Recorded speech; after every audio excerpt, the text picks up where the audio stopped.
Good Monday evening. It is January 9th. Welcome to Under the Hood. I'm Eli Karp, host of Under the Hood and editor-in-chief for Throw the Flag Sports.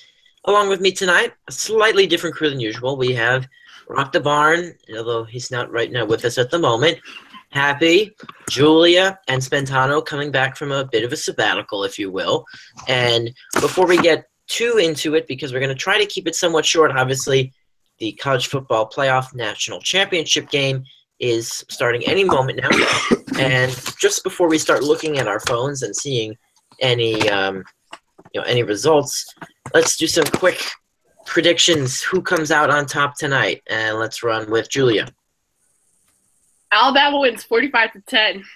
Yeah, yikes. Yikes. Happy. Roll Tide, 32-16. Rock the Barn. I've actually got Notre Dame winning this one. It's going to be a pretty good one, though. No, I have Clemson winning.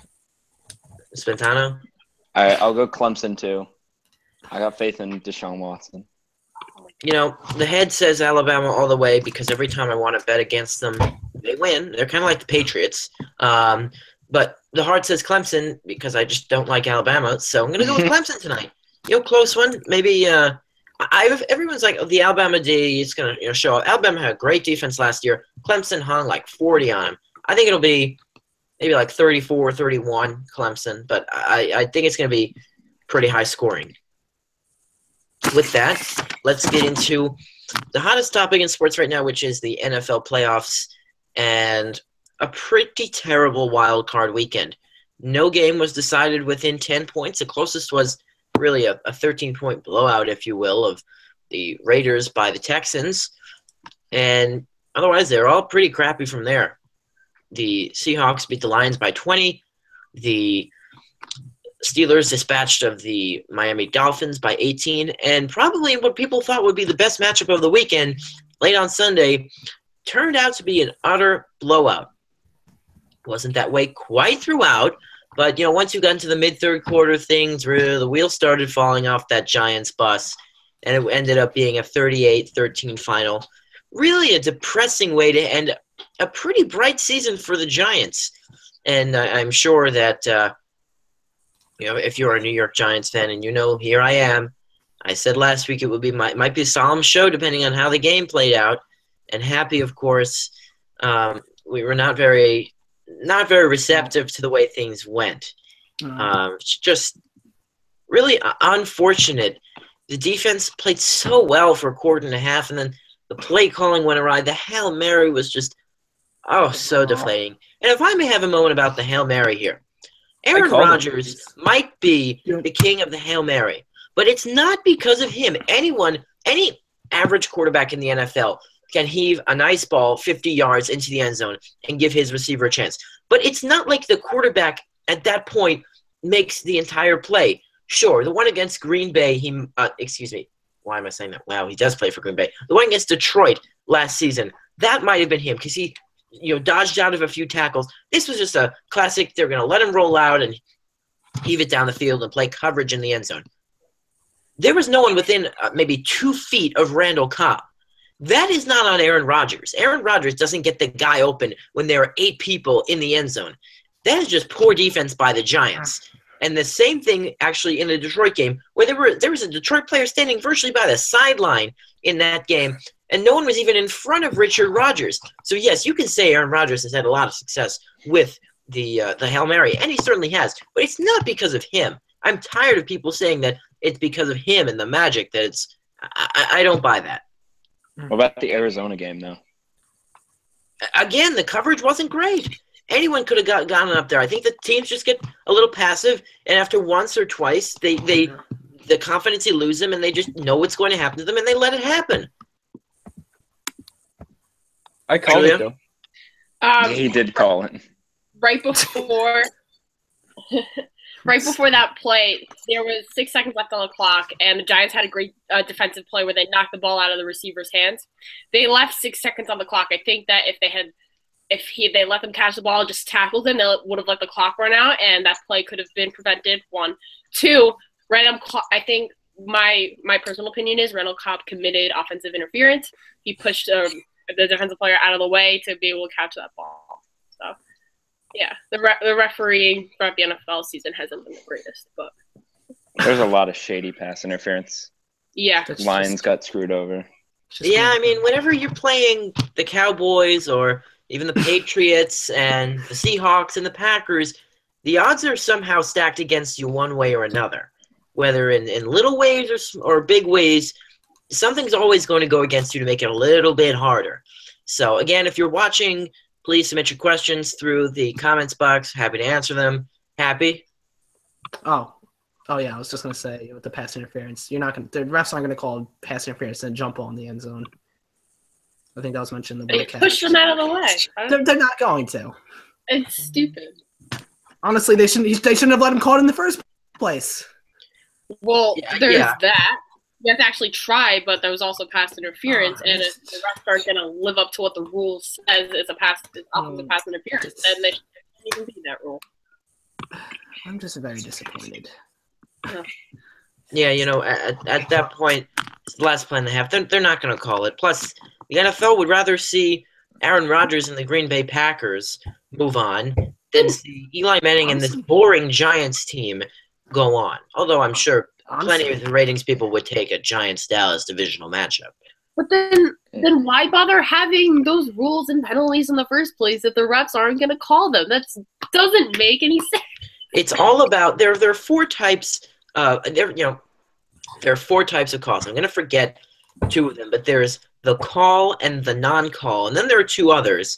But again, read the book Scorecasting. We brought it up in a couple past episodes. It really explains about timely officiating and how the game situation are called and not in the mind of an official. So again, yes, in a perfect world, in a utopian society, the penalties are called whenever they're committed. It's like you have a computer. But at the same time, it's kind of the game flow. Do you really want that moment to be affected by a penalty? Now, obviously, of course I do. That was a terrible thing that happened, and it can change the complexity of the game as much as they say it didn't. It clearly did. So, what's to be done now? It was just, as much as the offense was a problem, the defense just absolutely broke down after that masterful fourth down stop. I'm not sure exactly what happened with them, but all of a sudden receivers were getting free. Rodgers was absolutely carving them up. Chunk plays. I know DRC's injury was pretty substantial, and that the Giants need all hands on deck, but it has to be put on the defense as well. Not to mention special teams were god awful as well. Brad Wing did not have a Brad Wing type day. Jordan Harris was no good. Bobby Rainey decides to field a punt at the 3 and tightrope out of bounds. Who does that in a playoff game? It's just humiliating, embarrassing. Get a thesaurus out and just read out the words that are similar. All right, Rock the Barn. Let's hear what the Salty Jet fan has to say. No, I just feel like if I was a Giants fan and watching Odell, I know it was against the Browns, watching him return punts and play really well. I think he returned a couple more in other games. He was really good at it. Odell is a really fast wide receiver. I don't know why they didn't let him return punts after seeing how bad the special team was after the second quarter. They put him in the fourth quarter, which did not make sense to me. It was too late. A lot of things were too late. They just didn't.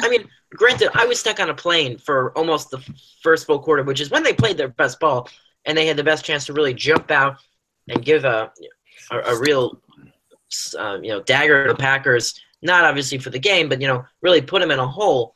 And yet they didn't take advantage of that, and then all of a sudden, they kind of just had the feeling they can't take advantage of this. Defense wouldn't hold up against Aaron Rodgers at Lambeau. Spentano, what do you want to say? I want to say, how do you feel about Leon Hall increasing Cowboys' odds to win? Leon Hall increasing the Cowboys' odds to win? He broke Jordy Nelson's ribs. Oh. Well, you know what? As much as I found it interesting that it took – Jordy Nelson was in the game when the Packers were having no success. And I'm not saying that he's the guy that, him going out fixed the problem. But the Packers had absolutely no problem solving this Giants defense without Jordy Nelson.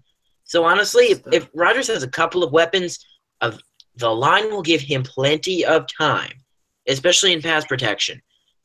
I'm really not too concerned about it. I think that He's Rodgers still has their best enough to cover. receiver. I'm not saying that. Okay, the Giants' defense is better than a Cowboys defense, which is it's all right. It's not bad. But I think Rodgers against a slightly weaker defense, I think he'll be fine. Any other thoughts on that? I mean, good. Supposedly, no one was really looking that forward to. I'd say the early. Honestly, I think the Giants matchup versus the Packers was the only matchup that people were really looking forward to this weekend. Yeah. This past weekend. Going forward now, we have a lot of good matchups. I think a lot of people are going to want to see Pittsburgh and Kansas City. That's a great game. Green Bay at Dallas, fantastic. Seattle at Atlanta will be very interesting. And then you have Houston at New England, which should not be interesting. So to kind of flip the script, 1 to 3 to 3 and 1. Hopefully we get some better results. What do we think about going forward? What are we seeing this weekend? Who advances to the conference championship games? I know I've still been staying on the Seahawks bandwagon as shaky as they've been. I just don't have confidence in the Atlanta Falcons. Yeah. What do we think about the Atlanta Falcons? Julia, you actually made a good point way back months ago about Matt Ryan being a sleeper in fantasy, and he was more than a sleeper. But I just don't see him breaking through in the playoffs. If there's going to be one team that's going to go on the road and the defense is going to be able to neutralize an offense or slow down an offense that knows how to win, it's going to be the Seattle Seahawks. Yeah, I completely agree with you. I mean, if you're going from past history, Atlanta Falcons are deemed to choke this game up. They're just gonna cough it up, and Seattle's gonna walk to the NFC Championship game. That's what's supposed to happen. I mean, if the Falcons show up and actually play this tough defense, which I know is without Earl Thomas, but still, it should be a really interesting game. And while I do think it'd be nice to see the Falcons move on for once, especially with all of the first round games that they've lost throughout the year. So I think Seattle's going to come up on top. Yeah, one moment that I vividly remember in the NFC Championship game, San Francisco versus Atlanta, in Atlanta, Falcons went up 17-0, and they proceeded to absolutely choke the game away, and the Niners ended up winning, comfortably at that point. Mm-hmm. But they absolutely gave that game away. Matt Ryan gave it away. Falcons defense has come on a little bit, but they got about two playmakers. They got Vic Beasley. They got Keanu Neal. Not really sure who else is going to be able to stop the Seahawks, especially Thomas Rawls getting going. I know Spinton was very excited that Thomas Rawls came on about, 11 weeks late. Who do we see winning this game and moving on? Rock the Barn. I see how the Seahawks winning, but you could say the same thing about choking for the Packers against Dallas. I mean, I would love to see the Packers beat the Cowboys, but 2 years ago, the Packers went up against the Seahawks in I think it was the NFC Championship, and they had a very easy chance, like 2 fumbles and a pick, and they couldn't score on the goal line both times and ended up losing the game. So I feel that it's going to be Seahawks, Cowboys on that side. Right, so you have the Cowboys advancing best. Very interesting point about the Green Bay-Seattle NFC Championship game a couple of years ago. No one gave Green Bay a chance because Aaron Rodgers was pretty badly hurt. And it was kind of a miracle that they were able to be in that game, be up, and then they coughed it away, obviously. Anthony Bostic, I think he was actually on the Jets this year, funny enough, for a period of time. But he choked that game away and actually received some pretty serious threats after that game. So, that's automatic code to Mike McCagnon and the Jets front office that says, we need to get this guy. He really fits our system. So they went ahead and got him. Happy? Oh, well, I think Atlanta will come out on top. I think the Seahawks have recently – they played well last week, but I think just overall they've been struggling down the stretch. The Falcons have been really cruising down the stretch, and I really think the week off I think the Falcons win. And on the other side, I don't want the Cowboys to win. But No. I don't. But I think they're going to win. I think Zeke will have an amazing game. I think the Packers without Jordy Nelson, if that does happen, it's a huge help. Just because I think just without Actually, you know what? No, let me go back on that because I'm talking too fast and I'm just thinking. Because Aaron Rodgers, he's one of those guys who can make anyone a star. And we've seen that with the countless of receivers that have Geronimo Allison, cousin of Dan. Geronimo. Yeah. No, but yeah, I don't think that even with that, I just think the Cowboys that offense will be too much for the Packers to handle, and the Cowboys will win. Spentano? I got the Falcons in this one because they're a better matchup for the Cowboys. I actually think Seattle's a better matchup for the Cowboys. Like that NFC Championship game, if Atlanta-Dallas does happen, that could be like high 30s, low 40s. But no, I think if Earl Thomas is playing, that's big enough of an impact to swing it. But he's obviously not. So I think that Matt Ryan finally actually deserves the name Matty Ice and has a good game. Oh, saying that he doesn't deserve it as of now. I don't really think he deserves it as of now. Matty Ice maybe in the sense that in clutch situations, the other team scores a touchdown when the Falcons offense is on the field. Yeah, he goes cold. He does. He's like Philip Rivers. There's really the similarities are quite coincidental. Although you really got to think about it. Let's see. Questions from the audience.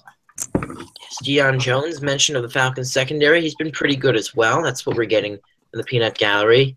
Tom Ken has finally found his way. And let's see. So, I think, Seattle's going to come out. And in the other game, it's not just because I hate the Cowboys with a really fiery passion. I was truly mesmerized by what Aaron Rodgers does. And although I mentioned to Gannon, who couldn't make it tonight, that I'm having some PLRH, also known as post-lost Rodgers hatred. He's just a magician. Like Tom Brady might have. There's just to compare the two. Tom Brady, yes, honestly, he can be considered the GOAT, but at the same time, at this very moment, Aaron Rodgers produces more magic on the field. And I just think with his mobility, he's always been more mobile than Brady. He just produces more magic. And although Rodgers hasn't won as much as Brady and it hasn't been necessarily as clutch, the man is honestly ridiculous. And for that reason, I just think the Packers, they're riding a good streak. I'm going to go with the Pack. I'm going to say they meet back up in Seattle for the NFC Championship game. Not going to say who wins there, but I see it happening again. Well, I know I said the Cowboys, but I would like to see the Packers win to get my prediction right. Okay. Actually, speaking of predictions, I said for weeks, maybe upon months, that Tom Coughlin would be the coach of the Jacksonville Jaguars. Now it almost happened, but something very close to it happened. Doug Marrone hired. Obviously, Doug Marrone is Doug Marrone. A brown paper bag is a brown paper bag. It is what it is. Not a very exciting hire, but Tom Coughlin was brought on as the senior executive, some senior executive of football operations. So Tom Coughlin is back in Jacksonville. He's going to be making decisions. So you can call me somewhat right if you'd like. I saw it happening, and there it is. One of my more long range projections. Spentano. On the topic of predictions, I'd just like to point out that Gannon Hannibal predicted the Indianapolis Colts to make it to the Super Bowl in the beginning of the season. I predicted the Cardinals, but the Steelers are still alive, and they look they're dangerous. Big Ben might be a little nicked up, but nothing seems to be too big for Big Ben.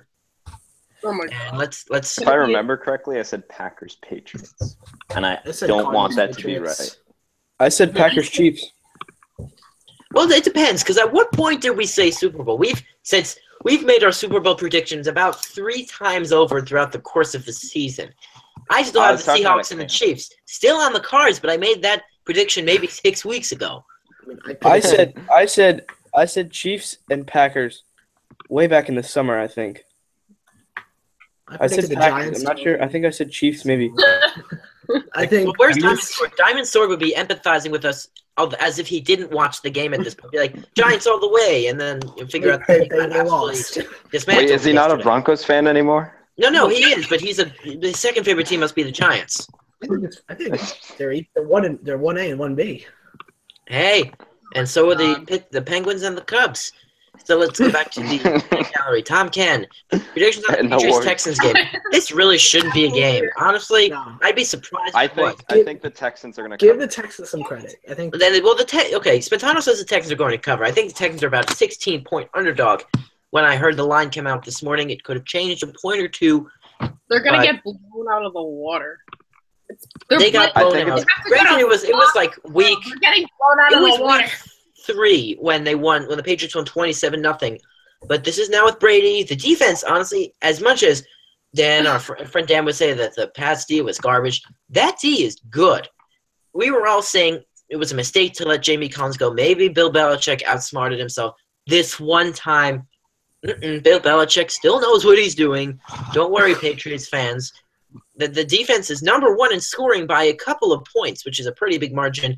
Yeah, they'll give up in yards, but yards don't matter as long as the points are still low. The offense is as good as advertised, even without Gronk. I'm sorry, Bill O'Brien. You've just been dealt a bad hand. Spintano, you want to speak?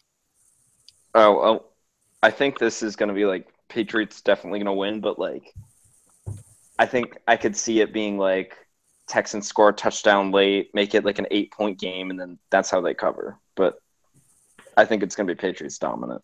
I see this one getting out of hand early. Happy? Yeah. I see this more as like the Texans start off strong, and then as the game goes on, they start to die out. Because I just don't. I think. I don't Brock think is- their offense will start off strong. I think their defense Yeah, will I hold think- them in the first quarter, and then all of a sudden Brady will have very figured similar it to out. the Giants game. I think that's how it'll be. This Giants Rock Packers barn? game. It really bothers me how the Texans and their horrible division can win their division at 9-7, and the Jets go 10-6, and are one of the only teams never to make the playoffs at a record of 10-6. Should have been That's the because Bills. the Jets exist with the Patriots, and as long as Garoppolo stays on that team, it's going to be that way for the next 15 years. No, So- I don't think Jimmy Garoppolo is going to stay on that team. And it's also interesting to see what happens to Josh McDaniels, because my hunch is he's probably going to leave. There are enough options for him that he'll find a better spot. Maybe not Hopefully a better spot than an offensive coordinator's job in New England, but he'll get his own head coaching gig. The way I see this playing out, similar to like maybe the first game of the college football playoff this year, which was maybe they don't get a touchdown, but I can see the Texans getting an early field goal, 3-0. Then the Pats absolutely tear them up, and maybe they get another field goal and a touchdown by the end of the game. I see this playing out maybe a 34-13, 31-13 type game. That's honestly what I'm seeing. Julia? I wanted to speak to your point about Garoppolo probably not staying there. I forget who, but I was talking to someone about this last week, and I said that either Mark Sanchez or Jimmy Garoppolo would end up on the Cleveland Browns. No, Garoppolo would go somewhere smart. RG3 is the future. Garoppolo's probably going to follow McDaniels. Okay. But- What about looking I at see Jimmy Garoppolo as the possible Eli Manning replacement in 2 or 3 years? Oh my God. That's not going I to see anybody except the Jets quarterbacks on the roster right now being the replacement for the Jets. No. About Garoppolo, I was talking before the start about my sports media teacher, and he actually had a prediction that McDaniels is going to go to the Bears if John Fox wants, I don't know. And then it was prediction, I don't know. It was made before the firings, and he said Garoppolo and McDaniels to the Bears. Alshon Jeffrey stays, and Alshon Jeffrey gets a Super Bowl prediction rate. Alshon Jeffrey. Yeah, Alshon Jeffrey, he is out there. I'll tell you I mean, what. he's a free agent. He could go sign with the Patriots and win a Super Bowl. Go join Marty. Think B. about how crushing it would be if McDaniels and Garoppolo both went to the Bills. That just sucked for Pats fans.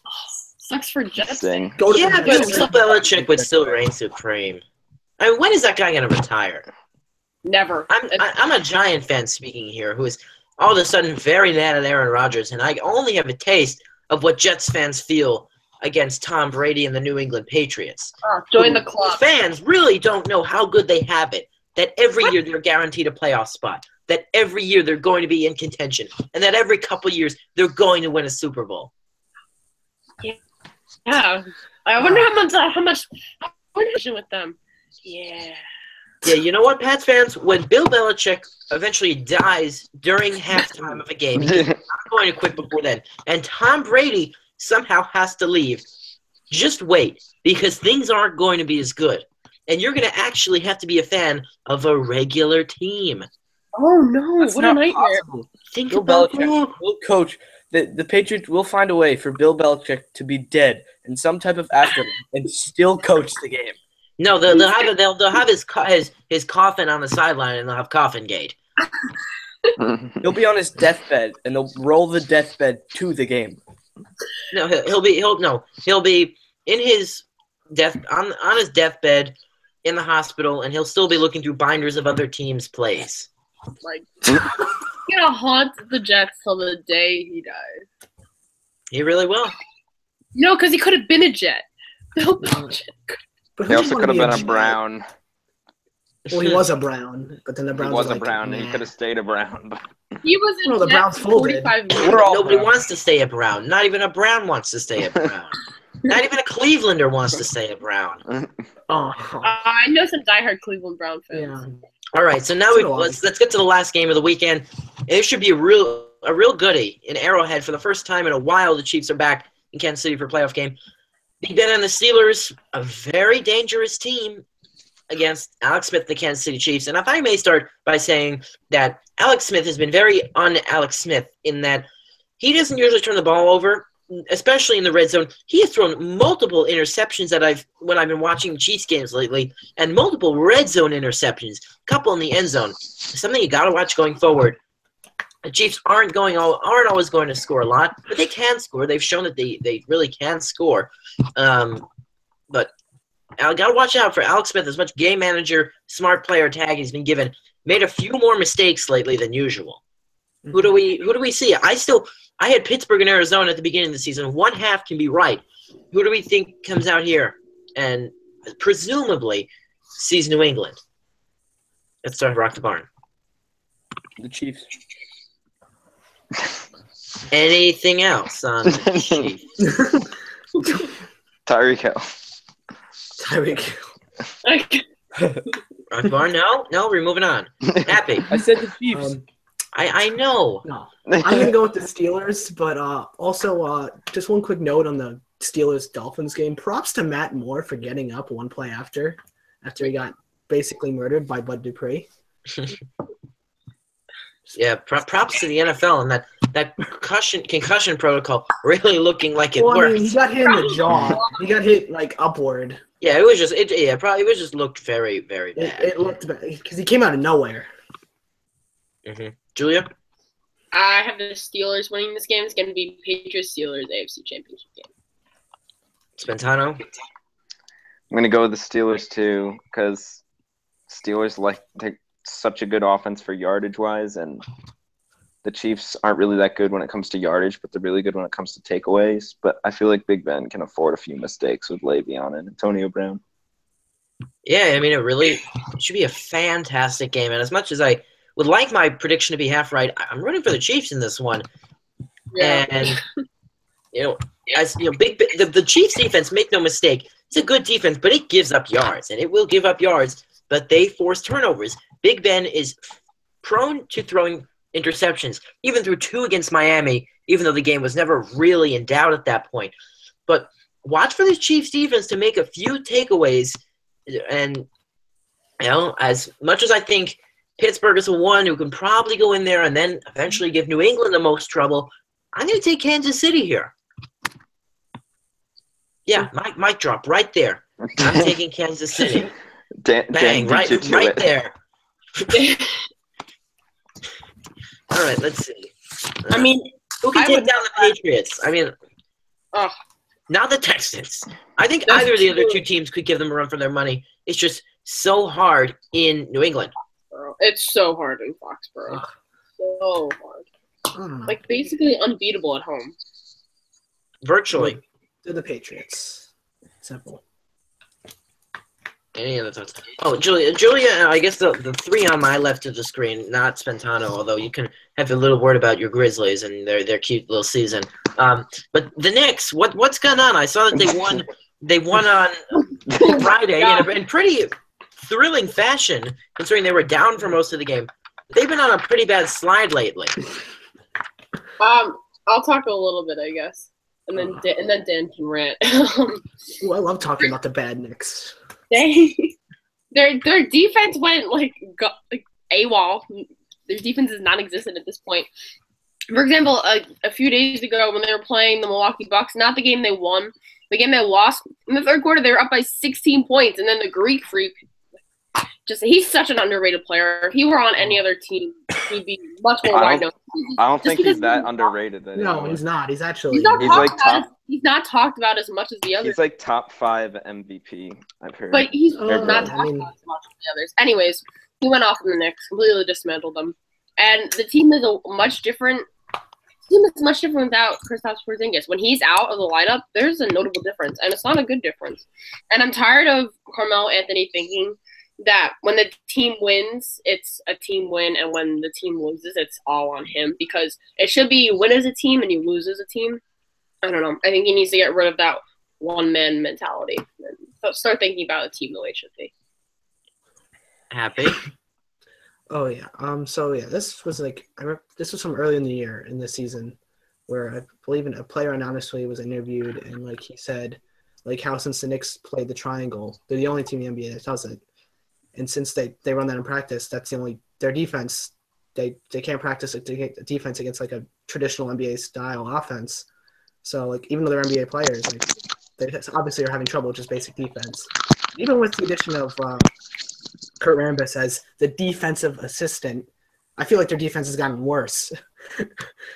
It's just fun to watch. See the Knicks fail. Rock the barn.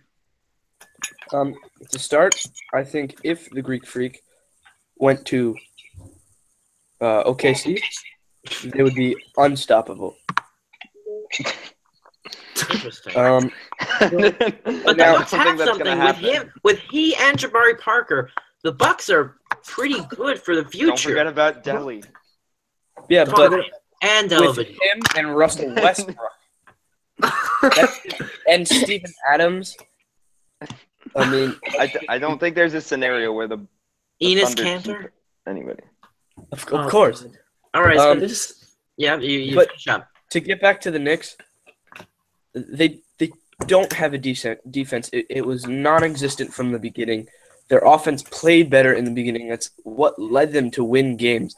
Carmelo Anthony, great offensive player, can't play defense. Derrick Rose, I don't think knows how to play defense anymore.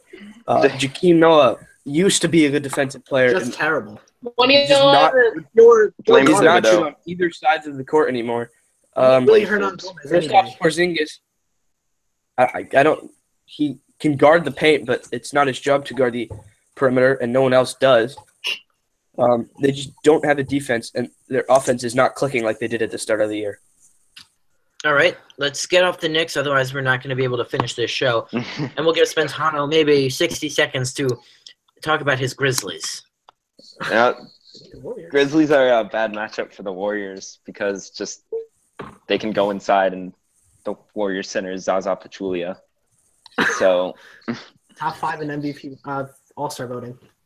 Yeah, the country of Georgia voted for him. So is that all you have on the Grizzlies? No. All right, keep it moving.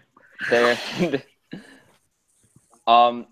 I went to a game firsthand and saw that Andrew Harrison might be one of the worst players in the NBA.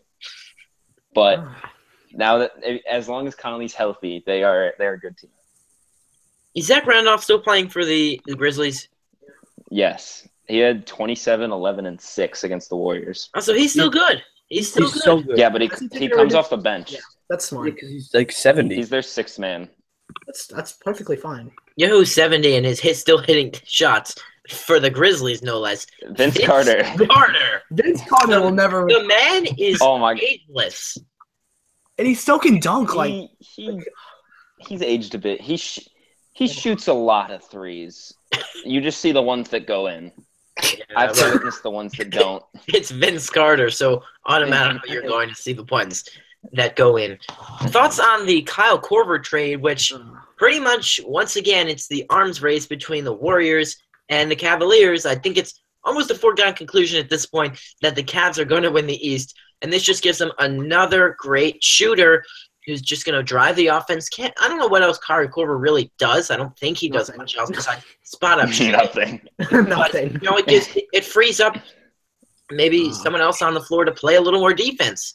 And at this point, it's the little things that are going to make the Cavs better than they are right now and good enough to beat the Warriors. So I think it's a great pickup. It's just kind of annoying that all of this accumulates to two teams. And then it's Don't almost a sleep on the foregone Grizzlies. conclusion that almost a foregone conclusion. Not a foregone conclusion, almost a Don't foregone sleep on the conclusion Grizzlies. that it's going to be the Warriors and the Cavs. Rock the barn. This is why the Greek Freak needs to get traded to OKC. Because now, even with Cleveland could beat the Warriors. Cleveland. With Cleveland. on Christmas, without Kyle Korver. With Kyle Korver, there's no way I think the Warriors can beat them now. I think the only team that can beat them is the Thunder. And if they get Giannis Antetokounmpo, Giannis. Giannis Antetokounmpo. I cannot pronounce his name. Just say the Greek Freak. They have an overall great team with Russell Westbrook, Victor Oladipo. I'm going to take Victor Oladipo back. The Greek Freak, Steven Adams, Enes Kanter. Enes Kanter. I think they could go all the way this year if that happened. I don't see. I don't think it's even possible. Leaving Milwaukee. Milwaukee wants to keep him there. There's no reason they shouldn't want to keep him there. The man is the future of the NBA. Once Steph Curry is gone, once LeBron is gone, give it 5-10 years before both of them are out. This guy is going to own the league. Maybe he'll own the league in about 3 years. Who knows? But the spotlight won't be directly on him for another 5 to 10 years. But the man is the real deal. I'm excited to see what he becomes. Who knows? Maybe he'll become a Knick when he's 38 years old. That seems about right. What was a waste of a first-round draft pick? Ben Simmons. Just hasn't played yet. He's hurt. He hasn't. Blake Griffin was out his whole first year. I mean, sometimes you just got to be Joel patient. Embiid was out his first 3 years. Spentano, And would you he's really like to good. finish? Trust the process. Yeah. Joel Embiid. Giannis, I think what's really benefited him is it's his fourth year in the NBA, and he's only 22.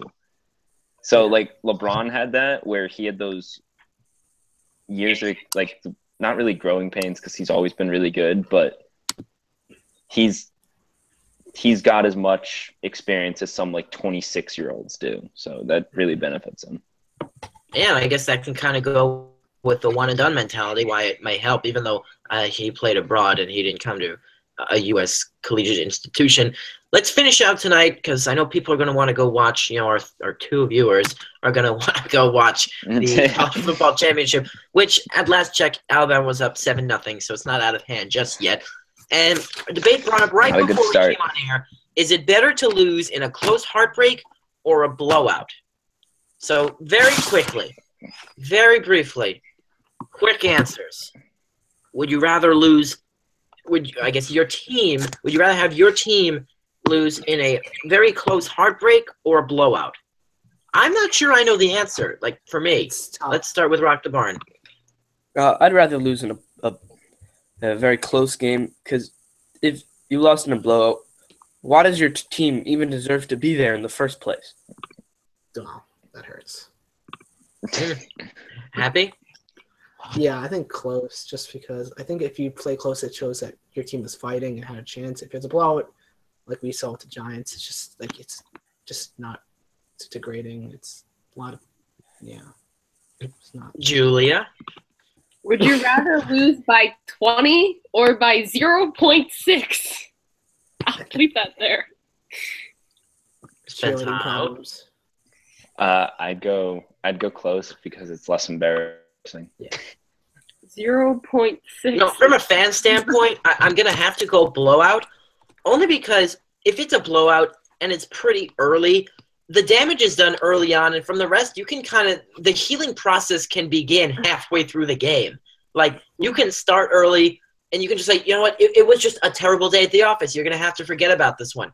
But if it's really close, it sticks with you for a while, and then you go through the scenarios when you have downtime, and you're doing menial tasks of what could have been, and then it really starts getting you going again of what could have been. And I think that's just to a fan, it's a little more taxing with a very close loss. Des caught it.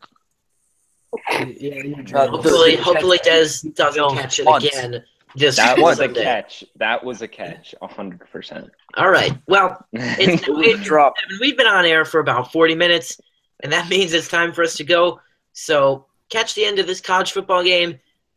Next week we'll be on with our conference championship matchups. Catch us next Monday night. And for all who watched, have a good night and thank you.